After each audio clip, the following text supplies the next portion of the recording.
Vamos a dar inicio entonces a nuestro webinar, creando una cultura de calidad. Eh, ok, bueno, entonces empezamos.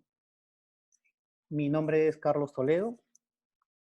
Aquí una breve este, presentación de lo que nosotros ya venimos realizando en diversas empresas, organizaciones, ¿no? Trabajando ya cerca de más de 20 años, en el sector privado principalmente, en empresas de alimentos, empresas de cosmética, empresas de energía eléctrica, motobombas, plásticos, gráfica. Bueno, hay una experiencia variada en ese sentido, en el cual nosotros nos hemos nutrido y hemos podido entender cómo funcionan las organizaciones, sobre todo en el mercado latinoamericano, ¿no? Soy licenciado en Administración de Empresas, magíster en Dirección Estratégica y Liderazgo por Centrum Católica. Soy también miembro de ASQ. De la experiencia docente hemos hecho diversas exposiciones y también hemos compartido cátedra en algunas universidades del país, sobre todo, ¿no? Y en algunas de ellas todavía continuamos como profesor invitado. ¿Ok? A ver, vamos a ver si hay, creo, unas preguntas. Estos son los temas que vamos a tratar el día de hoy. ¿A qué nos referimos con cultura y calidad? ¿En qué puede diferenciarse con lo que clásicamente conocemos como cultura organizacional? ¿O estamos hablando de lo mismo? Vamos a explicarlo en esa parte. Luego me gustaría mostrarles un estudio que se realizó ya hace algunos años y que de alguna manera sigue teniendo vigencia porque es un estudio pionero e inédito que se ha realizado aquí en el Perú y en el cual nosotros como calidad consultores lo lideramos para que ustedes puedan un poco ver cómo se está comportando la cultura de la calidad en el Perú. Y bueno, yo creo que eso es el valor agregado de este webinar, ¿no? Porque finalmente los temas que se conozcan sobre cultura, gestión del cambio, son universalmente conocidos, googleables como se dice. Entonces nosotros podemos darle un enfoque de alguna manera distinto y un plus que te puedas llevar de esta sesión. Luego hablaremos sobre propuestas para fomentar cultura y calidad, ¿no? Sobre todo en estos entornos, ¿no? Hay que tener mucho cuidado con este tema porque finalmente puede marcar muchas cosas dentro de una organización, ¿no? La frontera entre el desatino y entre la asertividad o el éxito es muy delgada en este tipo cuando uno toca estas cuerdas tan sensibles de una empresa como es la cultura de calidad o la cultura en general. Ok, bueno, vamos a entonces hablar un poco sobre cultura y calidad. Me gustaría que puedan dejar ahí en el chat qué ven aquí. Eh, Voy leyendo los comentarios que van dejando.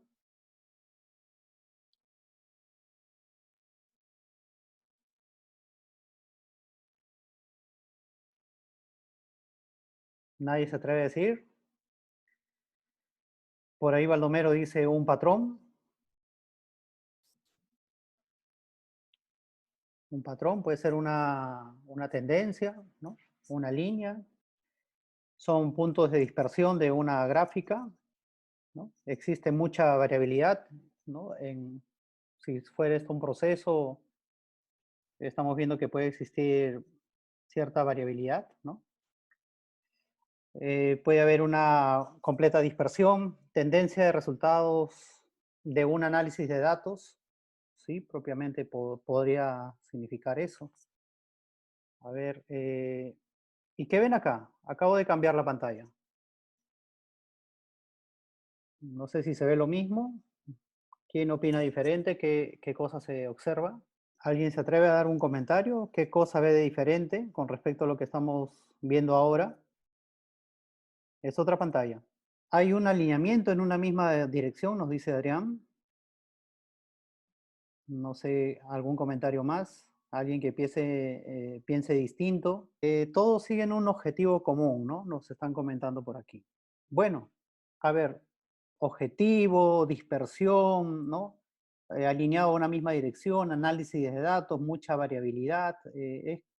Todos estos comentarios, ¿qué les diría si realmente todos estos puntos lo que representan son esto que vemos acá?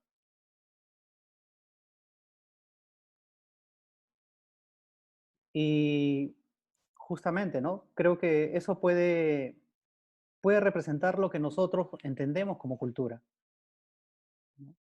Te pude haber traído cualquier explicación, cualquier, no sé, concepto de lo que significa cultura organizacional, pero creo que con este ejemplo vivencial que acabamos de experimentar, define un poco lo que es cultura. Lo que para ti o para mí significa algo, no necesariamente para otra persona sea lo mismo, porque cada uno tiene un punto de vista diferente sobre una problemática, sobre un tema, sobre un objetivo, sobre un proyecto, sobre un proceso incluso, sobre un procedimiento, sobre una política, sobre algún saludo. Son constantemente nosotros estamos dando información, pero esta información no necesariamente es procesada de la misma manera como uno pretende. Y eso es lo rico del ser humano, ¿no? Eso es, digamos, algo muy importante, que nos nutrimos de diferentes puntos de vista. Y sobre esos diferentes puntos de vista es donde se va nutriendo o se va formando lo que es cultura, ¿no? Y no solamente hablando desde un contexto organizacional o empresarial, sino a modo general, a modo nacional, ¿no? La cultura está compuesta de diversos elementos que nosotros nos nutrimos diariamente, ¿no? Y sobre eso vamos construyendo conocimiento y se va armando nuestro enfoque de lo que es cultura. Entonces, veamos en este ejemplo de lagartos, ¿no? Teníamos puntos dispersos, luego unos puntos que le salieron con unas alitas, como unos cachitos, no sé si lo llegaron a ver bien en la segunda imagen, pero finalmente son puntos de un patrón para poder dibujar a un, a un animal. Entonces, eso es lo que puede estar ocurriendo normalmente en una organización, ¿no? Que estamos viendo las cosas de una manera distinta como lo ve nuestro otro compañero.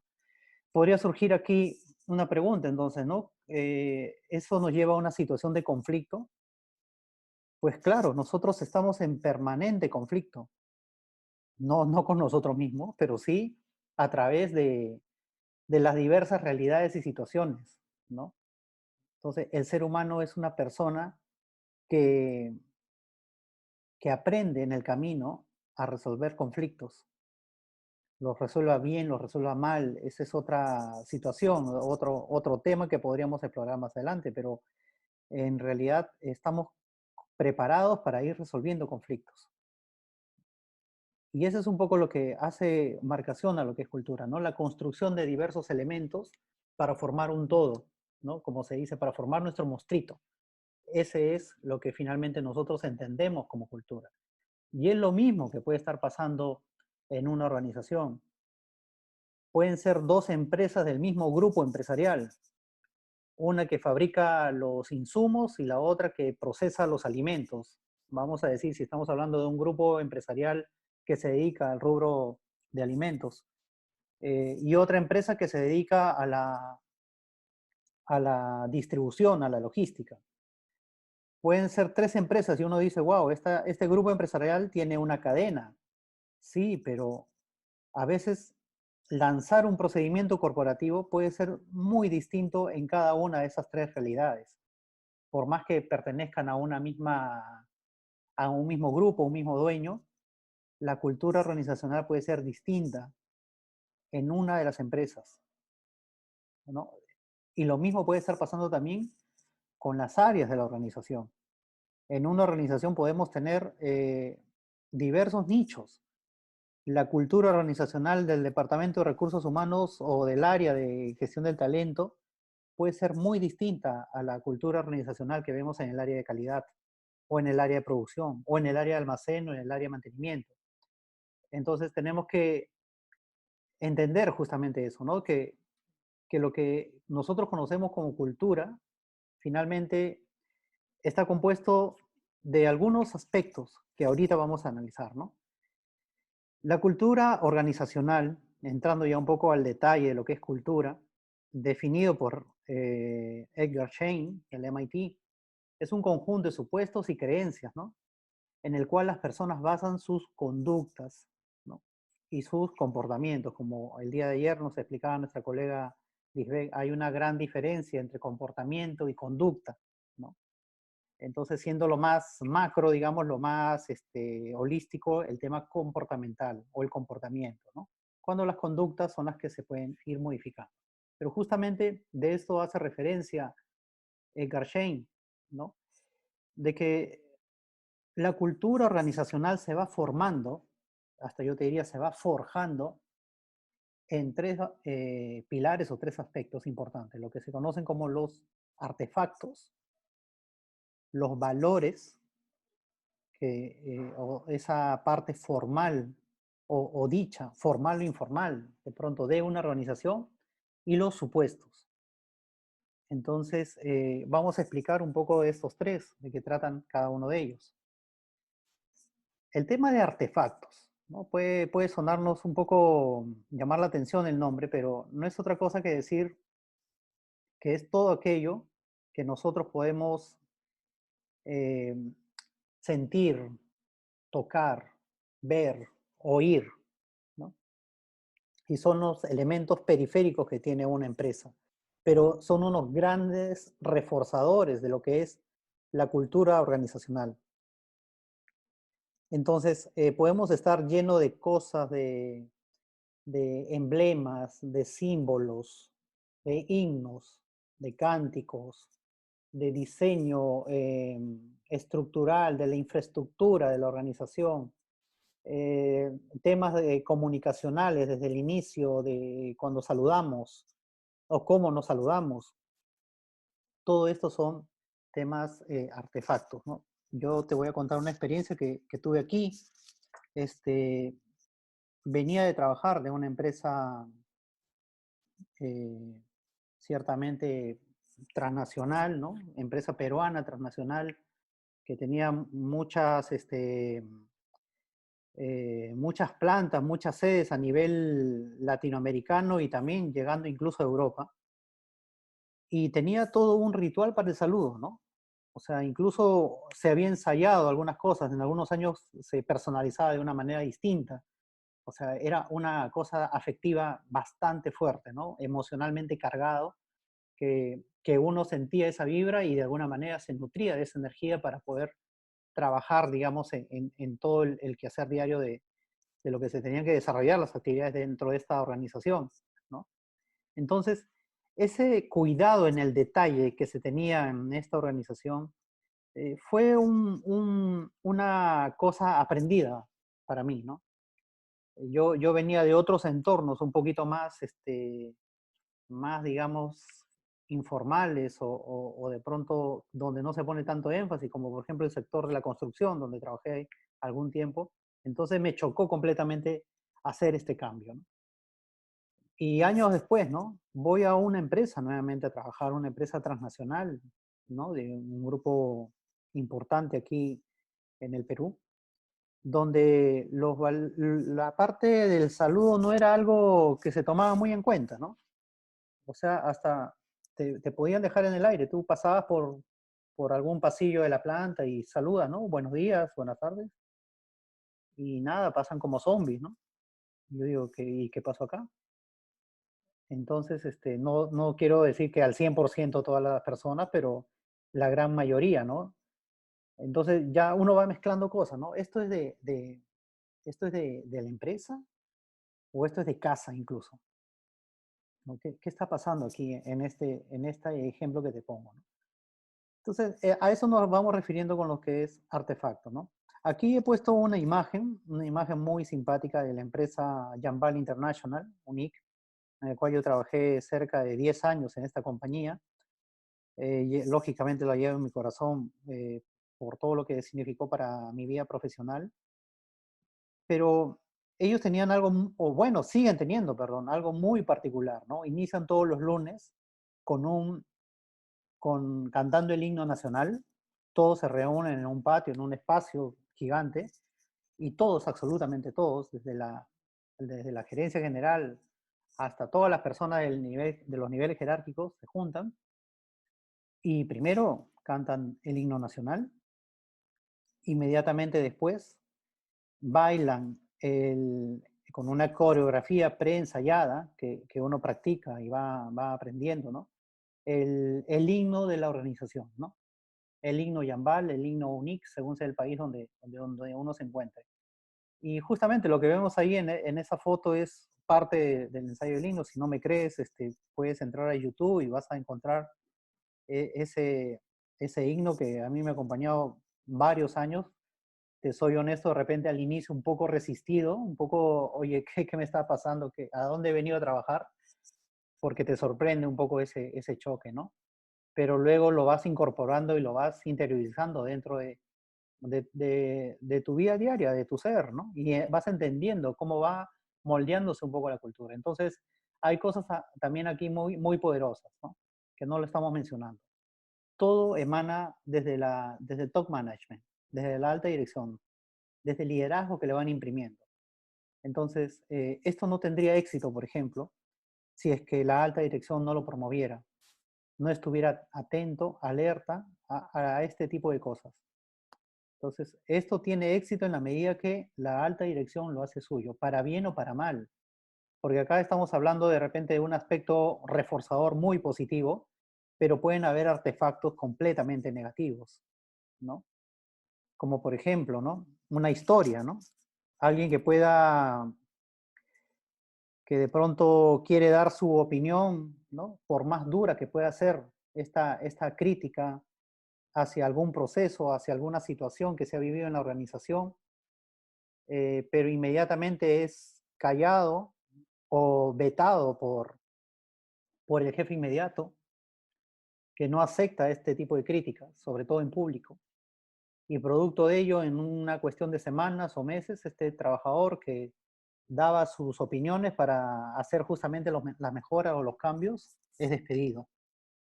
Entonces, eh, esta, esta historia que te he contado puede repetirse en una, dos o tres, varios aspectos y se va reforzando algo en la organización. Aquí no puedes decir tu opinión por completo, porque si lo dices, puedes ser despedido. Y si quieres ser despedido, bueno, esa es otra historia. Entonces, eh, eso también es un artefacto, ¿no? Las lecciones aprendidas que uno va sacando de lo bueno o de lo malo. Eh, también cómo se van tomando las decisiones, ¿no?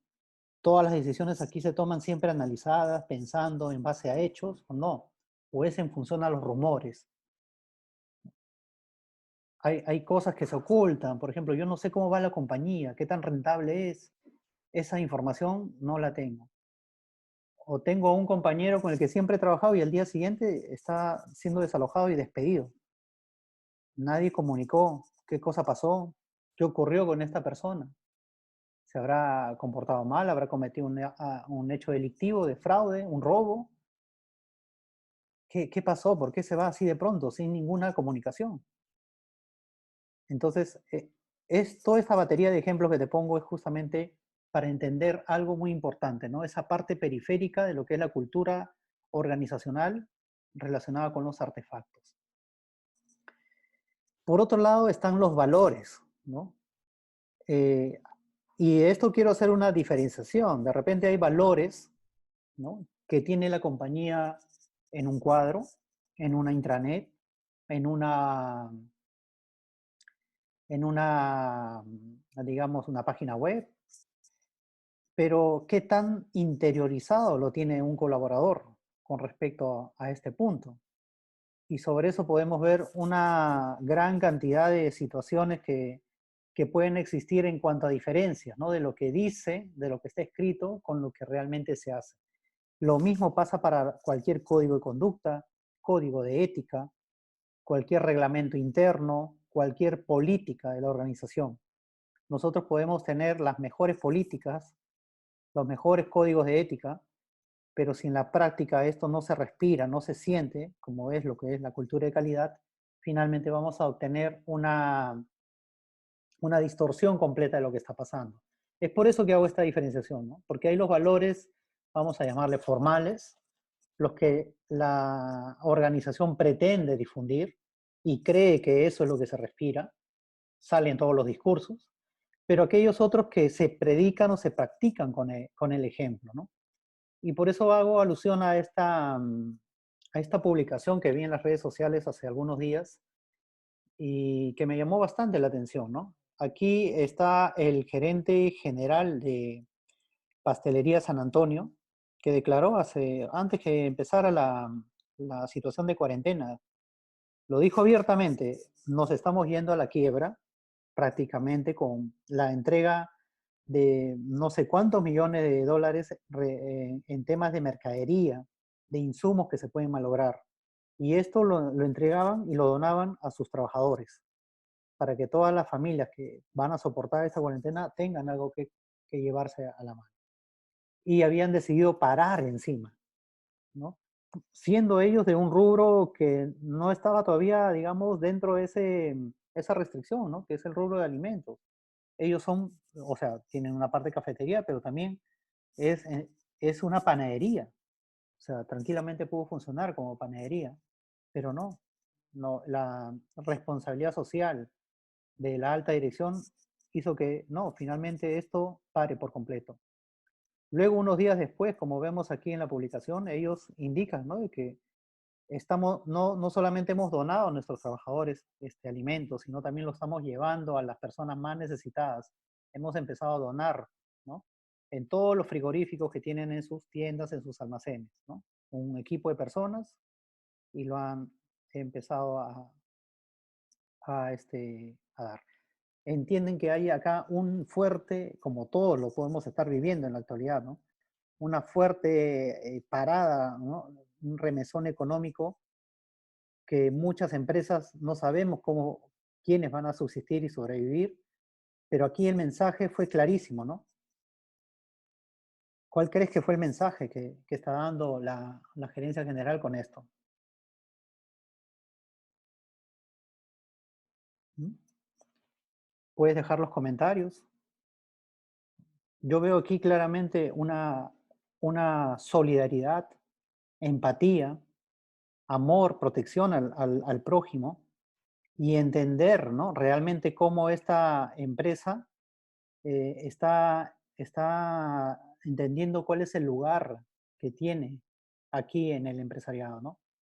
Es algo, la verdad, bastante inspirador, tanto así que mira este mensaje reenviado que figura más arriba, de esta otra persona que también lo puso en su perfil público, dice, un orgullo formar parte de este equipo, ¿no? ¿Cuántas veces tú, si trabajas en una organización, has hecho eso, ¿no? Has reenviado una noticia o una publicación de alguien de tu equipo o de tu empresa y te produzca decir eso, ¿no? Pero sincero, ¿no? No obligado, ¿no? Me siento orgulloso de estar aquí, de trabajar en esta organización por un acto y por un hecho que ha habido. Esto, estimados participantes, esto es eh, valores. Esto es difundir los valores. Esto es interiorizarlo. Porque aquella persona que incluso hace este gesto, ¿no? De reenviar, de hablarlo, es sentirse orgulloso de pertenecer a una organización y se siente completamente identificado. Y así nos podemos llenar de muchísimos ejemplos, ¿no? Tanto este aspecto bueno, que lo estamos poniendo ahorita acá en pantalla, como también hay aspectos malos, ¿no? Imagínate empresas que pueden estar siendo muy cuestionadas en este momento de pandemia, de crisis, de su actuar, ¿no? ¿Cómo se pueden sentir algunos trabajadores que son parte de repente de ese sistema? Quizás no tan orgullosos, ¿no? No lo sé. Este, ya entra en cada persona, en cómo lo interioriza y visualiza este tipo de situaciones. Sí, entonces nosotros vemos aquí un alto liderazgo, ¿no? Algo inspirador, ¿no? Es un ejemplo completamente, ¿no? Entonces, ese tipo de situaciones hace que realmente uno perciba de esa manera los valores, ¿no? Los valores se van aprendiendo siempre en la práctica, con los éxitos, con los fracasos Y siempre, siempre con el ejemplo que predica la alta dirección, como lo que estamos viendo en esta publicación, ¿no? Ese es un recorte nada más. Si ustedes pueden buscar ahí la noticia completa, vas a ver que incluso este señor Rubén Sánchez tiene una interacción completa con los trabajadores. Dicen, no, por ejemplo, le responde a esta persona, Gerardo Arana, le dicen, yo, al contrario, me siento orgulloso de trabajar contigo porque sé que tú has apoyado en este proceso de donación. O sea, que el CEO de la compañía te haga un espaldarazo así a nivel público, o sea, imagínate, ¿no? Ya estamos hablando de otros niveles, ¿no? Bueno, entonces eso es lo que nosotros entendemos y cómo se visualizan los valores dentro de una organización. Pero en la base, digamos, ahorita vamos a ver, esto tiene un aspecto piramidal, eh, están los supuestos de la organización. ¿Y cuáles son esos supuestos? ¿No? ¿A qué hace alusión esto? A que eh, los miembros de la organización dan por hechos, así sean correctos o válidos, todas las distintas creencias que puedan existir, ¿no? Traen sus propios aspectos conductuales y comportamentales y los van fusionando con lo que encuentran en la organización. Y sobre eso se van gestando diversas creencias, ¿no? Y estas creencias o supuestos organizacionales los vamos a encontrar en todas las relaciones interpersonales, relaciones con la autoridad, o sea, con quien ostenta el poder, en cómo se manejan los conflictos, la forma de competir en el mercado, ¿no? La posición de los stakeholders, y también desde aspectos de cómo nos vamos incluso a comunicar, ¿no? Somos una organización acartonada donde todos acá se doctorean, acá es el ingeniero A, ingeniero B, o estamos, oye, comparito, oye, chocherita, a ver, saca las cosas, pues hermano, de una vez. Estamos en ese tipo de ritmo, es el lenguaje más coloquial, vamos a decirlo. ¿Qué funciona más? Porque tú te puedes ver como un completo bicho raro si es que no te amoldas a esa parte de las creencias o los supuestos que pueden existir dentro de la organización. ¿Y por qué decía que esto está en la base de la pirámide? Porque es lo más arraigado que puede existir dentro de una persona, ¿no? Es cómo entienden el funcionamiento, ¿no? Del aspecto principal de una organización. Por ejemplo, aquí he citado en el lado derecho una noticia, ¿no? Que salió hace ya un poco más de un mes. Indecop inicia proceso contra 35 constructoras por presunta repartición de obras públicas, ¿no? Ustedes ya deben haber conocido muy bien el caso del Club de la Construcción, ¿no? Que finalmente esto se ha ampliado un poco más. Y yo pregunto, ¿cómo habrán entendido, ¿no? Los trabajadores de estas 35 empresas constructoras, cómo habrán entendido el, la forma de hacer negocios de esta empresa constructora, de una de ellas? Aquí, para hacer negocio, necesitamos romper la mano. Acá, para hacer negocio, tenemos que llegar a un acuerdo y hacer una repartija, ¿no? Aquí, para hacer negocio, se requiere tener contactos a mayor nivel, ¿no? Acá, para tener éxito y utilidades en la compañía, necesitamos hacer esto. Aquí, en esta organización, tengo que hacerme de la vista gorda porque para yo, que soy de tesorería, tengo que hacer un desembolso de dinero a, a este funcionario público, no tengo que preguntar y tengo que disfrazar un motivo que voy a contabilizar, ¿no? Si es que no tengo otra caja distinta, ¿no? De cómo lo voy a disfrazar algún tipo de pago. Entonces, ya los aspectos incluso de soborno, de corrupción, pueden estar presentes también como parte de los supuestos y lo interiorizamos, ¿no? Es parte de nuestra cultura. Porque en algunas personas pueden ver esto como que, oye, pero así es la cosa, así está bien, ¿no? Y no seamos cucufatos, así se manejan muchos aspectos en la actualidad. Vamos, por favor, ¿qué estás hablando, Carlos? Me pueden decir algunos. Sí, pero ahí es donde entra a tocar lo anterior, ¿no? Cómo esto se va relacionando y no entra en conflicto con tus valores, ¿no? Porque si uno de tus valores es el, el, el fin no justifica los medios, si yo consigo lo que consiga por mi KPI, sin importar lo que pase, y porque soy altamente productivo y competitivo, es probable que eso esté más visible en detrimento de algunos otros aspectos, eh, digamos, que van más ligados con la parte ética, ¿no? Pero si éticamente tú te sientes conflictuado, hasta de repente te va a obligar por tus mismos principios, ¿no? A renunciar, a salir de esa organización porque te estás haciendo un daño. Sobre todo, estás legalmente o penalmente estás siendo cómplice de una situación ilícita.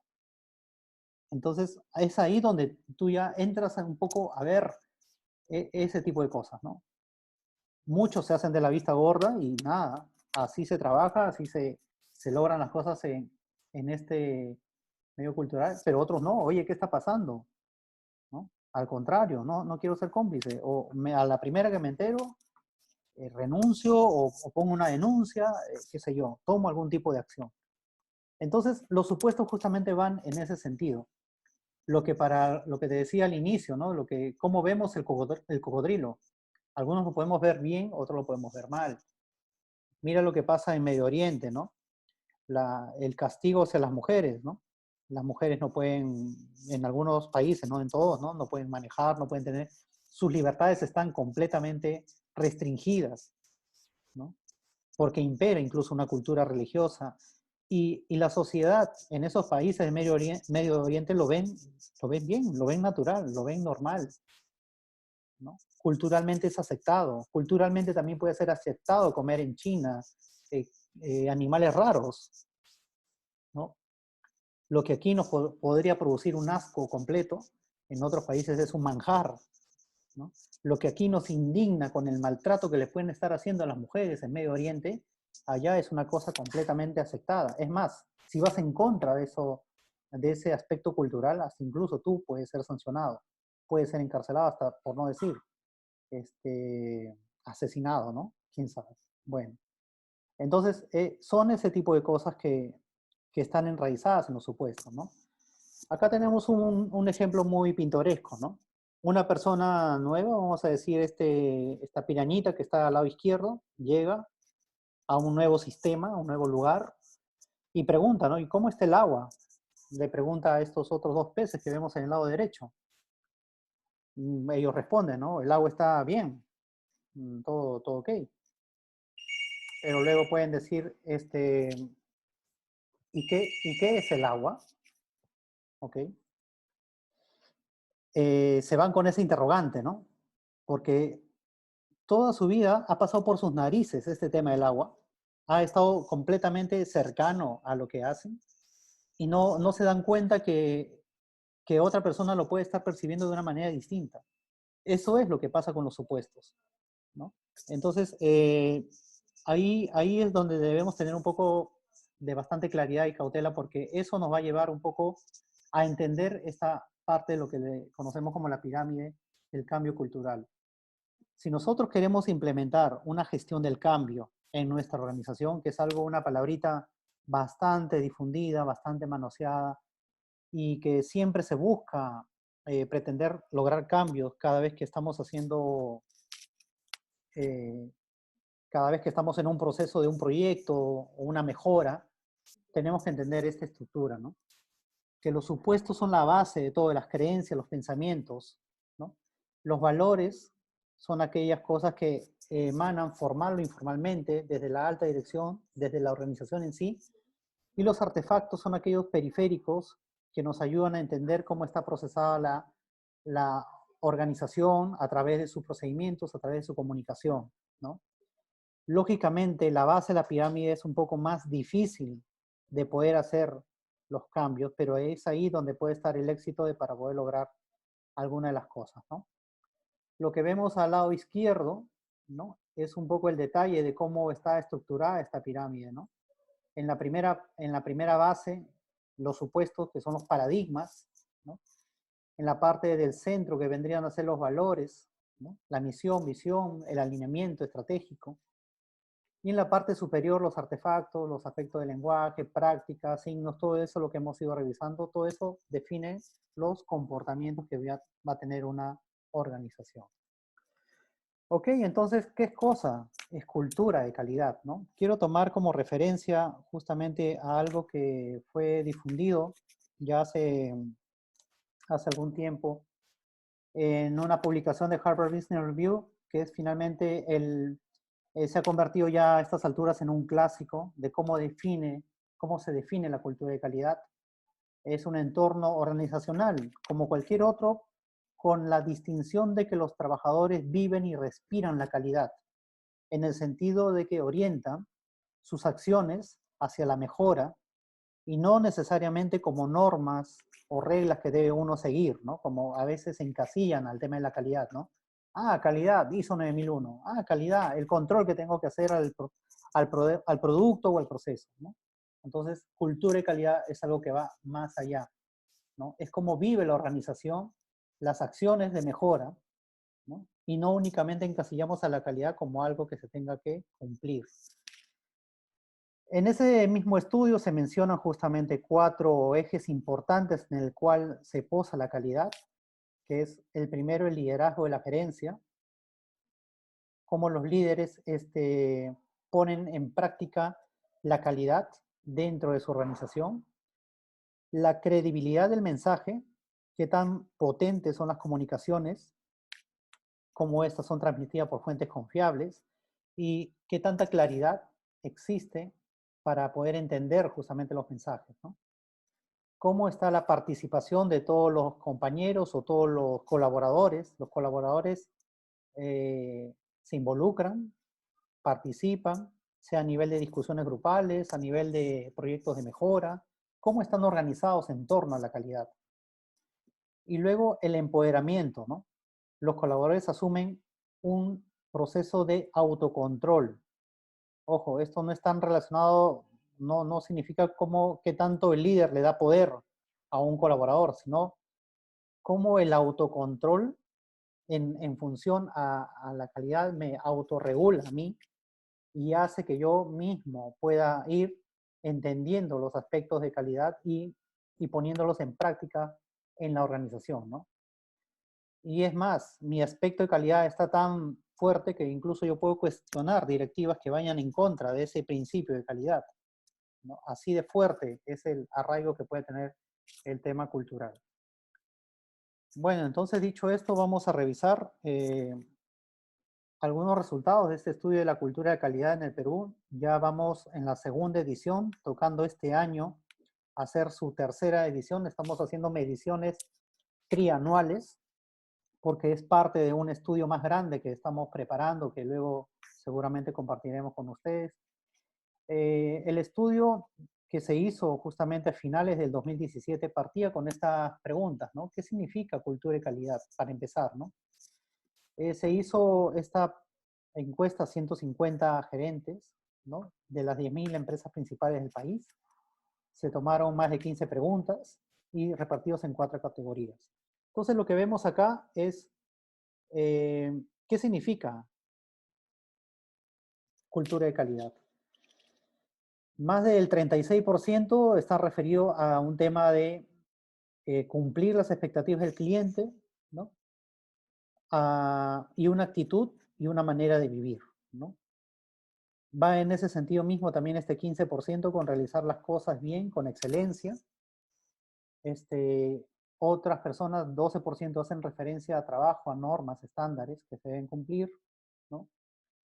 Y bueno, así de esa manera va bajando un poco la pirámide, ¿no? Entonces, siempre la calidad entonces está ligada a 2 cosas, ¿no? Mayoritariamente a cumplir y satisfacer las expectativas del cliente, pero por otro lado también ya se va identificando poco a poco que es una actitud y una manera de vivir. ¿Okay? Vamos a ver, ahora revisar por cada uno de estos 4 factores cuáles fueron los resultados. Vamos a tomar en cuenta los aspectos positivos del estudio, o sea, si esto fue a través de una escala de Likert, donde analizamos o damos como válido el top to box los los resultados que están orientados con totalmente de acuerdo y de acuerdo, ¿ok? Que sería el 4 y 5. En la primera pregunta, el liderazgo de la gerencia, los líderes, una pregunta directa, ¿no? Los líderes tienen a la calidad como un pilar estratégico, 84% opina que sí. En cuanto a credibilidad del mensaje, los mensajes son comunicados por fuentes confiables, ¿no? Son dirigidas de manera personal, las comunicaciones son fáciles de entender, y aquí vemos el resultado global del 75%, donde sí se considera que existe una credibilidad en el mensaje. Lógicamente aquí puede haber cierta distorsión en las preguntas, ¿no? Porque finalmente es un enfoque cualitativo. Participación de los compañeros. Los empleados comprenden cómo la calidad influye en su trabajo. Utilizan la calidad para definir cuestiones diarias. Los empleados cuestionan directivas que atentan contra la calidad. El 55% va en ese sentido de cumplimiento, donde sí existe participación de los compañeros, un poco más de la mitad. Y aquí ya está un valor un poco más bajo, ¿no? El empoderamiento de los colaboradores, ¿no? Por ejemplo, los colaboradores cuentan con pares, como guías, o sea, se ha definido un programa de mentoring donde podemos estar apoyándonos en el conocimiento del otro. Se plantean los temas de calidad en discusiones grupales. Los colaboradores confían en el trabajo de sus pares como miembros de un solo equipo. Y hemos obtenido aquí un puntaje más bajo que los anteriores, donde se obtiene un 40%, ¿no? Entonces, les decía que este es un estudio que ya tiene 2 ediciones. Hicimos un comparativo con el año 2014, que fue la primera vez que se hizo esta evaluación. Y vemos algunos aspectos en liderazgo y gerencia muy similares. En empoderamiento de los empleados sí ha bajado completamente, prácticamente más de 30 puntos porcentuales. La participación de los colaboradores también en ese sentido. Y en la credibilidad del mensaje está ciertamente muy cercana. Entonces, en general, ¿cómo ha ido la calidad, la cultura de calidad en el país en los últimos, entre un estudio al otro, ¿no? Vemos un cierto bajón, ¿no? Un deterioramiento donde el aspecto de cultura y calidad está siendo de alguna manera no tan relevante dentro de una organización, y esto lo vamos a analizar un poco acá, ¿no? Vamos al segundo punto, ¿no? De los 4 pilares evaluados, se presenta oportunidades de mejora en los 2 últimos, ¿no? Involucramiento de los pares y empoderamiento de los empleados. Las empresas, ¿qué recomendamos aquí, no? Que las empresas deban establecer políticas, ¿no? Para promover una comunicación más fluida. Se debe fomentar la confianza y en el trabajo en equipo, ¿no? Entonces, eso es un poco las conclusiones del estudio. Este es muy amplio, de verdad, por temas de tiempo no estamos trayendo todo el estudio completo, pero bueno, algunas cosas principales de la misma, ¿no? Entonces, ya para entrar en la última parte de este webinar, vamos a explicar cómo fomentar una cultura de calidad. Ya hemos revisado algunos conceptos principales. Hemos hecho un comparativo con un estudio, algo muy aterrizado en Perú. O sea, es más, lo tenemos inéditamente aquí en Latinoamérica. No hay otro país a nivel de Latinoamérica que haya levantado un estudio de cultura y calidad con los mismos valores que nosotros hemos ido tomando en cuenta. Antes de recomendarte algo o de proponer con respecto a lo que es cultura y calidad, te podría decir que primero tengamos que entender que una organización es un sistema completamente adaptativo, pero a la vez complejo. Las organizaciones se pueden adaptar a los diversos entornos y a los diversos retos que pueden ofrecerse, pero también hay que entender que hay una gran complejidad. Y la complejidad puede estar radicando justamente en cómo existen diversos nichos dentro de una misma organización. Te ponía el ejemplo de un grupo empresarial que puede tener 3 o 4 empresas, pero cada una de ellas tiene un comportamiento cultural completamente distinto. Y esto, para volverlo más complejo, en una de estas empresas pueden haber hasta 3, 4 mini sistemas de cultura interna, ¿no? Entonces, para meternos en estos zapatos tenemos que saber calzar bien y entender a qué nos estamos enfrentando, ¿no? Entonces las personas también se adaptan a un tema cambiante y siempre lidiando con los temas de complejidad que puedan existir. ¿Cómo hemos venido gestionando a las personas durante toda nuestra historia, ¿no? Empiezo por el lado izquierdo, ¿no? La visión arcaica de la gestión, donde las personas carecían de completo valor, eran utilizadas hasta como bestias de carga, ¿no? Ni siquiera era considerado como un recurso. Estamos hablando de la época de la pre-revolución industrial, ¿no? Con la revolución industrial y con los cambios que se van introduciendo en los sistemas de administración, las personas son un pilar importante de esa cadena, pero igualmente siguen viéndose como recursos, ¿no? Y desde esa época tayloriana estamos arrastrando el concepto de recursos humanos, ¿no? Que todavía no se da, ¿no? Vemos a las personas como un recurso, hay jefaturas, direcciones, congresos que se llaman Congreso de Recursos Humanos porque el nombre está tan popularizado que así se conoce como tal, ¿no? No obstante, ya hemos visto que la visión ha ido, digamos, migrando a lo que conocemos en la actualidad como una visión porteriana. Estoy en el 2.0, donde las personas son un activo muy valioso, es un talento que se tiene que gestionar. Ya se habla de, eh, vamos haciendo un símil con las áreas, ahora ya no son áreas de recursos humanos, ahora son áreas de gestión humana o áreas de gestión del talento humano, ¿no? El trabajador es visto como un talento que tiene que ser cuidado, desarrollado y mantenido, ¿no? Los líderes tienen que ser líderes al servicio justamente de este talento, pero sin perder su jerarquía. Entonces, lo que trae la visión de Michael Porter es justamente en los años 60, 70, ¿no? Es esto, ¿no? O hasta 80 yo te diría. Pero igual, sigue existiendo una plana jerárquica donde se mira justamente al líder como como una gran autoridad. No obstante, ya estamos en esta época 3.0, ¿no? Donde estamos teniendo una visión ágil de lo que es la gestión. En esta visión ágil estamos viendo que ya las personas trabajan como redes, ¿no? Es una comunidad, ¿no? Es un ayu, es una tribu, digamos, la organización, que lógicamente tienen temas de gobernanza, temas de roles, responsabilidades, y las personas pueden hacer lo que quieran, pero siempre orientado las acciones al beneficio de la comunidad, con metas y roles claros, ¿no? Con mediciones, pero no bajo una estructura como en el anterior punto, ¿no? Entonces, ese es el cambio actual que estamos teniendo nosotros y el cual debemos entender que ya es una nueva era en la cual estamos, ¿no? Esta nueva era es conocida como el Management 3.0. Entonces, eso es incluso algo que ya tenemos que entender, que grandes organizaciones incluso ya están migrando a estos modelos de organizaciones ágiles, ¿no? Porque se entiende que por ahí va el camino, ya no a las estructuras complejas como en décadas anteriores. Otra recomendación importante es que para cambios complejos tienen que haber soluciones que vayan en ese mismo tenor, ¿no?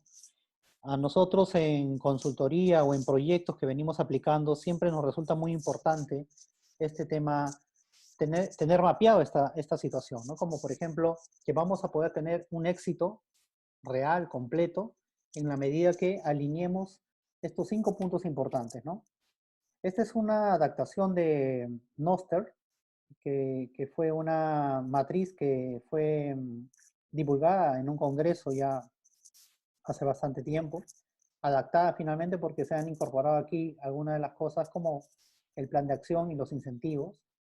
Bueno, la visión, ¿no? Debe estar completamente clara, alineada, entendible, difundida, ¿no? Se deben tener habilidades completamente desarrolladas para poder ejecutar los posibles cambios que van a venir.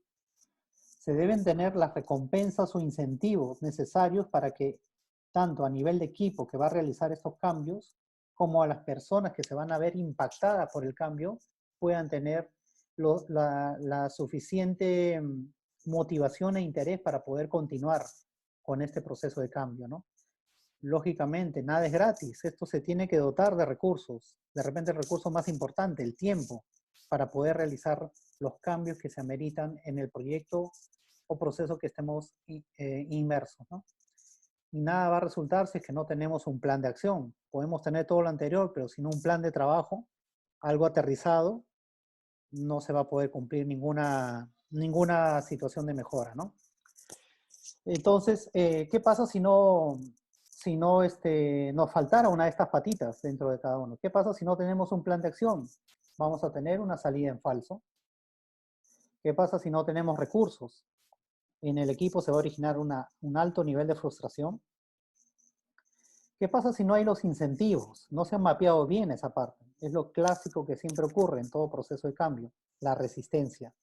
Eso va a originar resistencia al cambio. Cuando quieras definir qué es resistencia al cambio, acá tienes ya la explicación.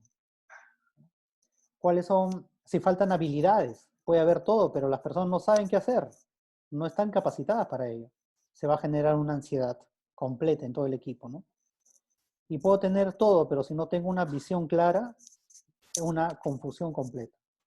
Porque la alta dirección esperaba A y lo que está saliendo es una cosa B o C o distinto a cualquier monstruito que tú creas estar viendo en ese momento, ¿no? Bueno, y soy un creyente de que siempre debemos ir atacando los supuestos, ¿no? Los supuestos van en el sentido de que en la parte interior de la organización, ¿no? Mira esta metáfora que ponemos aquí del huevo, ¿no? Si lo rompemos por fuera, hasta puede ser catastrófico, ¿no? Pero si hacemos el cambio por dentro, ¿no? La organización tiene una gran esperanza de poder continuar con su sostenibilidad, continuar incluso con la continuidad misma de la propia organización, de la vida de la organización. Recuerden que estamos viviendo unos momentos de alta resiliencia en las organizaciones, donde está tocando pasar una etapa muy dura, muy dura. Y no obstante, siempre hay una gran oportunidad de hacer los cambios, ¿no? Entonces, esa es la recomendación, atacar los supuestos, entender cuáles son los supuestos organizacionales y sobre eso ir modificando aspectos comportamentales dentro de la misma, ¿no? Bueno, aquí unas recomendaciones finales. Lograr compromiso y liderazgo siempre, el top management. Esto tenemos que asegurarnos que deba existir. Por más práctico que pareciera, siempre debemos elegir un área piloto para hacer la implementación, ¿no? Eh, a veces no resulta todo de golpe. En mi experiencia yo te puedo transmitir eso. Es mejor elegir a un área que reúna todos los requisitos y sobre eso poder exhibir unos resultados, pequeños goles, para luego tener todo el campeonato. Esa es un poco la estrategia, ¿no? Tengan siempre un plan paralelo ante imprevistos. No todo va a resultar como a veces uno lo planea. Por más planificación, por más dirección del proyecto, por más PMO que haya, siempre hay imprevistos y debemos estar atentos a ellos, ¿no? Debemos crear estructura en redes, como ya estamos explicando, ¿no? En Management 3.0, que fomenten las relaciones, creen inteligencia y capacidad de mejora.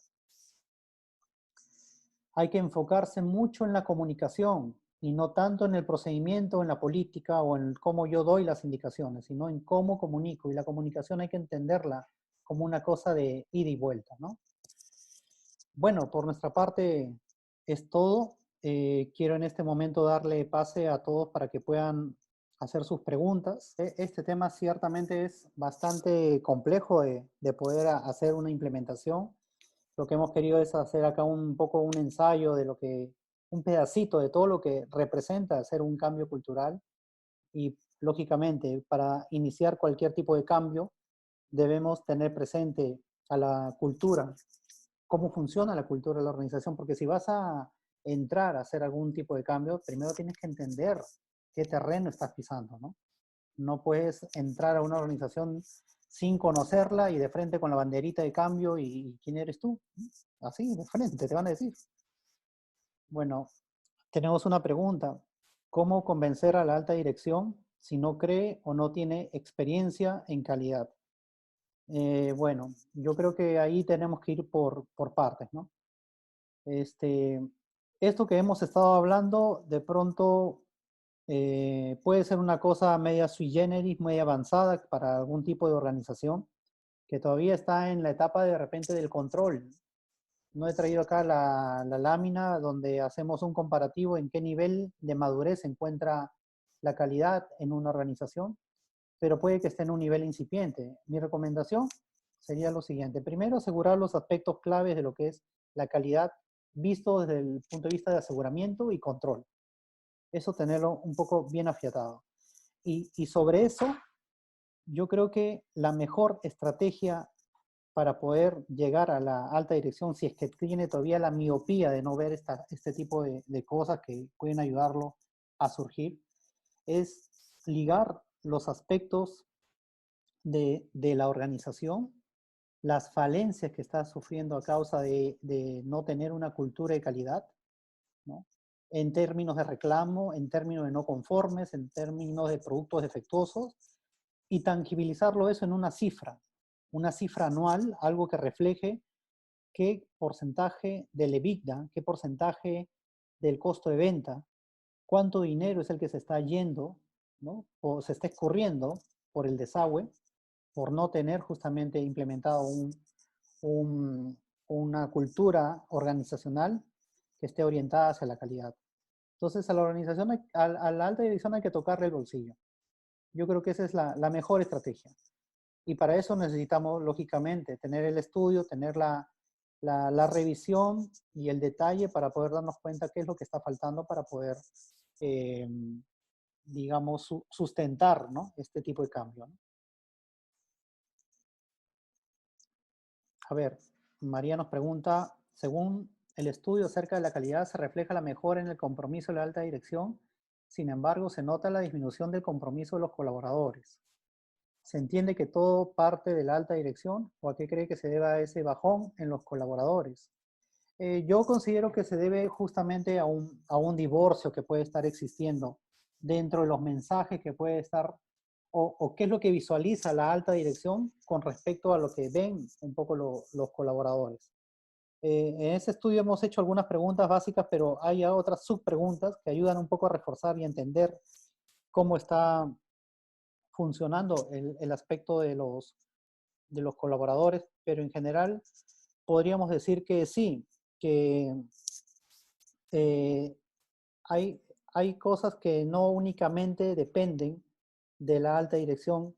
La alta dirección no es el, digamos, el dueño de la activación o de la felicidad que pueda tener un trabajador, sino ellos mismos a través de una motivación intrínseca deben buscarla y entenderla. Ahora, lógicamente, la alta dirección tiene que promover ese tipo de acciones, pero a veces es un poco difícil, ¿no? Y yo creo que ahí es donde se van perdiendo en el camino.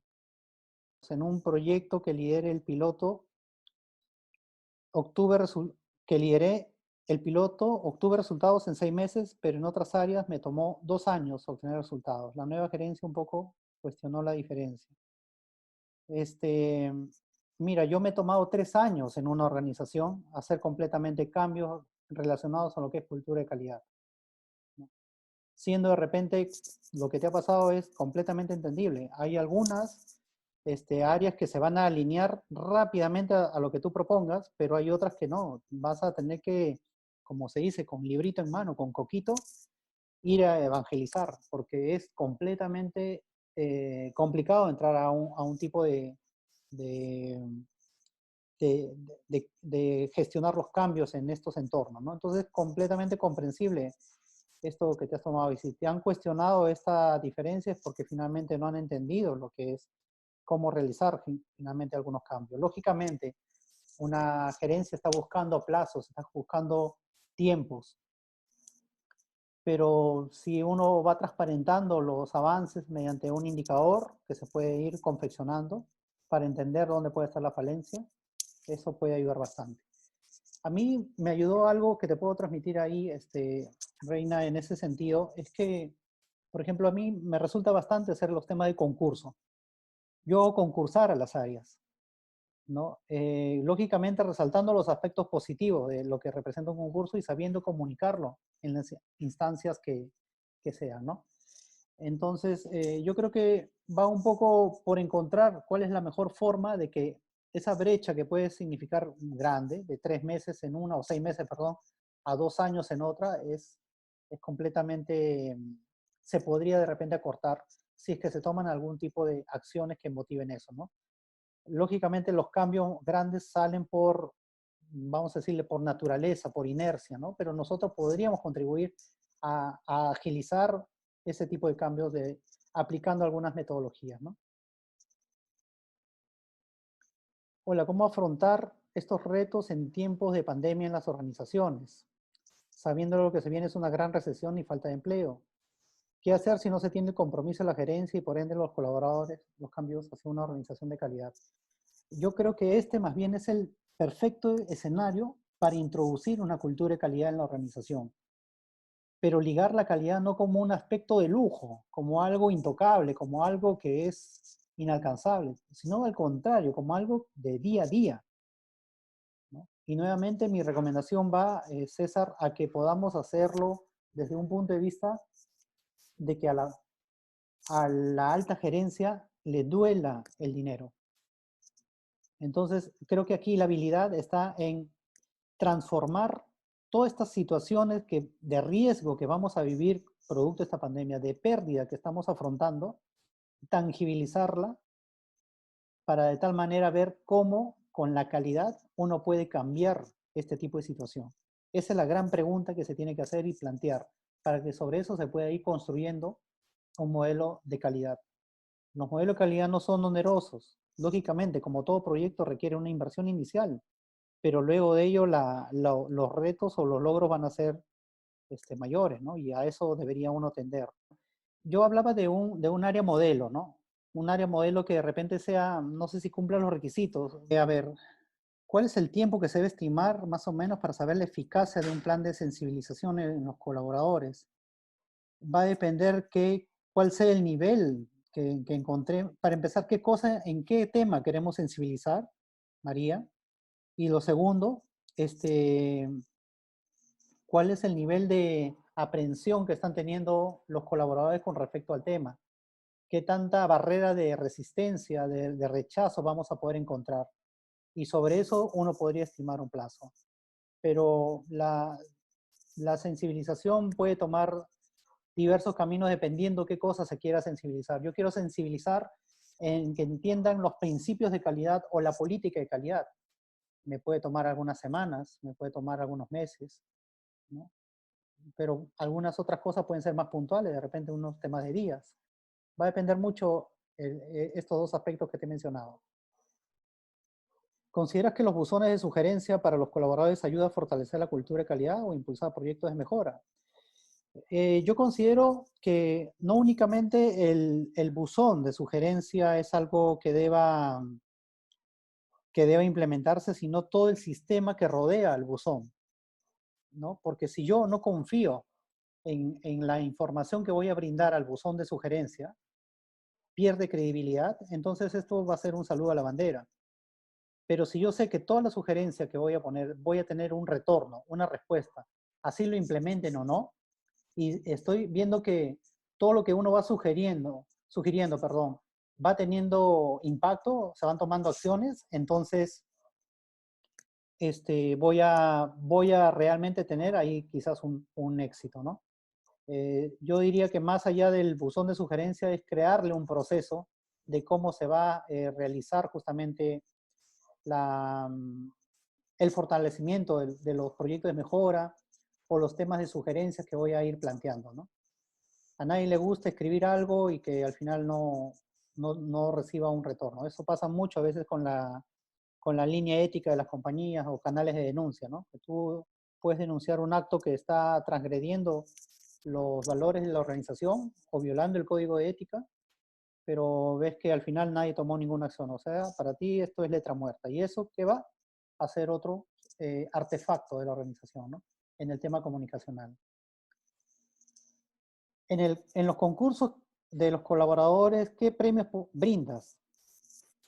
Eso se responde en función a cuáles son los motivadores que tienen los colaboradores, ¿no? Porque a algunos les puede contentar una laptop como a otros les puede contentar una foto con la alta dirección, cogiendo un diploma o cogiendo un premio. Otros se contentan simplemente con un aplauso, con una mención en la intranet. Entonces y esto nos lleva a abrir una beta, ¿no? Que es los salarios emocionales y no emocionales, ¿no? Y para eso, antes de poner con la varita mágica en un escritorio y decir, este va a ser el reconocimiento, este va a ser el premio, un pollo a la brasa, un vale de compras en un supermercado, primero hay que analizar a las personas, entender qué es lo que realmente, dónde están los disparadores motivacionales y para eso sugerir los, los premios, ¿no? O los incentivos. A ver, una pregunta más. En las instituciones públicas sugieres que la implementación tiene que venir por imposición desde la alta dirección, ya que nuestras universidades públicas en su mayoría fueron licenciadas bajo estos términos. La implementación tiene que venir por imposición de la alta dirección. Bueno, lógicamente cualquier implementación va a tener mucho más éxito si es que viene desde la alta dirección, ¿no? Si esto viene desde el mando medio, olvídate, no va a tener éxito. Yo creo que estoy en sintonía con lo que tú dices. La alta dirección es la que tiene que empoderarse un poco de esta situación y que lo pueda liderar realmente, ¿no? Una pregunta más. Si una empresa tiene 39 procesos diferentes, ¿puedo iniciar por las áreas críticas, cuello botella, incluso por jefe de proceso? Bueno, aquí el proceso inicial debería ser el proceso que lo está liderando, ¿no? El líder del proceso que está teniendo la batuta, digamos, de este cambio, es el primero a dar el llamado al ejemplo, ¿no? Como se dice, en casa de herrero, cuchillo de palo.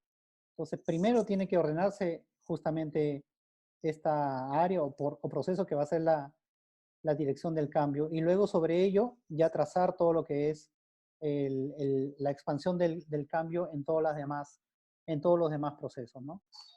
¿En dónde debo tener una mayor, en dónde debo tener un mayor arraigo? Yo creo que justamente en las áreas críticas, pero hay que tomarlo con bastante pinzas, ¿no? Porque es probable que en estas áreas críticas no sea estratégico realizar una implementación por lo crítico que su mismo nombre dice o complejo que pueda ser. Ahora, no estaría mal tomar una estrategia con áreas que son no críticas para poder también coger un poco más de confianza y demostrar o exhibir algunos resultados que puedan ir dándose a sí mismo, ¿no? Es la que hacen en las campañas futbolísticas, ¿no? También los entrenadores, ¿no? Hacen jugar a sus equipos con rivales que no son tan exigentes para poder justamente coger más nivel, ¿no? Si quiero hacer un símil deportivo. Trabajo en una empresa donde todo es muy jerárquico, con la gerencia y los colaboradores más que estar motivados, le tienen miedo al gerente, el cual no puede controlar su temperamento. Eso ocasiona que la gente siempre esté temerosa a perder su empleo. ¿Cómo se podría cambiar este entorno? A ver, ocurre lo siguiente. Yo tengo una gerencia que es muy temperamental, rechaza todo este tipo de iniciativas, ¿no? Y yo soy de una persona completamente distinta, que busco, por el contrario, jerárquicamente cambiar la cosa, ¿no? Y voy en contrasentido a lo que dice la gerencia. Y en esa parte me siento conflictuado. Si está ocurriendo esa situación, tengo que evaluar. ¿Qué evaluar? Mi permanencia. O sea, si hay algo que no está alineado a lo que nosotros queremos seguir, yo creo que no hay que darle más vueltas, ¿no? Hay cosas que no van a cambiar, César. Hay cosas que se van a quedar así. Y más bien le toca a uno evaluar su permanencia en ese tipo de organizaciones tóxicas. Muchísimas gracias a todos ustedes.